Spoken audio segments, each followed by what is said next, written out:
Hello everyone, कसे आहात तुम्ही? मी सोनम, तुमचं सोनम्स रेसिपीजमध्ये स्वागत आहे.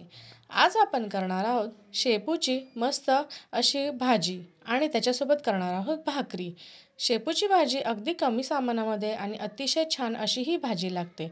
म्हणजे फक्त लसूण, मिरची आणि शेपू आणि मुगाची डाळ घालून अतिशय छान अशी भाजी मी इथे केलेली आहे. मी इथे शेपूची एक अख्खी गड्डी घेतलेली आहे. शेपूची भाजी फार अशी कवळी होती, त्याच्यामुळे मी त्याच्यामध्ये थोड्याशा काड्यासुद्धा घेतलेल्या आहेत. हे बघू शकता तुम्ही. मी काड्यासोबत ज्या कवळ्या कवळ्या काड्या होत्या अशा पद्धतीने त्या घेऊन शेपू निवडून घेतलेली आहे. आणि बारीक लसूण इथे मी चिरून घेतलेला आहे आणि बारीक मिरची मी इथे चिरून घेतलेली आहे. सर्वात प्रथम मी शेपूची भाजी स्वच्छ पाणी घालून धुणार आहे. म्हणजे भाज्यांमध्ये जास्त प्रमाणात माती असते, त्याच्यामुळे 2-3 पाण्याने स्वच्छ धुवायचे आहे आणि मगच ती आपण चिरण्यासाठी घेणार आहोत. हे बघू शकता, मी भाजी भिजवली आणि ती छान अशी बारीक चिरून घेतलेली आहे. तुम्ही अशा पद्धतीने भाजी बारीक चिरून घ्यायची आहे. शेपूची भाजी बारीक चिरून झाली की मी कढईमध्ये घेणार आहे तेल. तेल गरम झालं की त्याच्यामध्ये मी घालणार आहे अगदी थोडेसे असे म्हणजे पाव चमचा असे जिरे घालणार आहे. जिरे छान लालसर झाले की त्याच्यामध्ये मी घालणार आहे लसूण. लसूण आपल्याला गोल्डन ब्राऊन करून घ्यायचा आहे. म्हणजे फार असा आपल्याला लालसर पण नको आहे आणि फार असा पांढरट पण नको आहे. बारीक गॅसवर मी लसूणला असं छान फ्राय करून घेणार आहे. लसूण छान आपला फ्राय होत आला की त्याच्यामध्ये जी बारीक चिरून घेतलेली मिरची आहे ती मी मिरची घालणार आहे.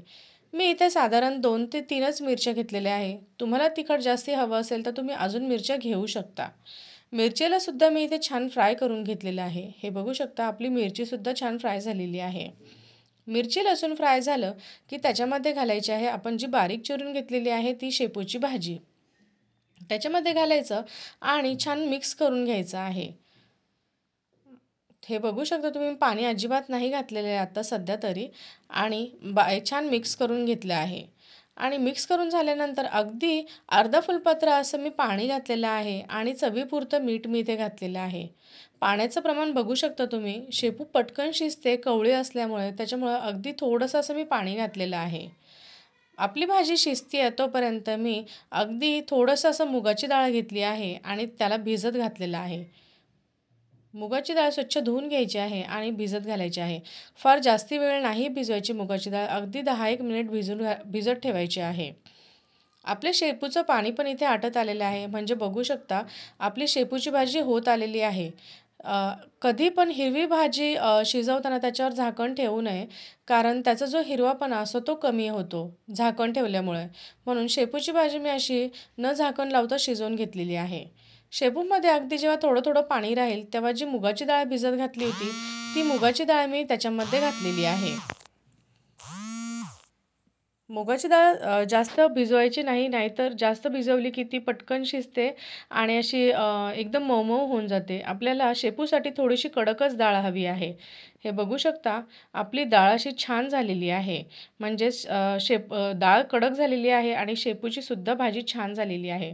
अशा पद्धतीने तुम्हीसुद्धा भाजी करून बघा. खाण्यासाठी अगदी छान लागते आणि लहान मुलांना तर फारच आवडते. जर तुम्हाला माझी ही रेसिपी आवडली असेल तर माझ्या चॅनलला लाईक करा, शेअर करा आणि सबस्क्राईब करा. Thank you.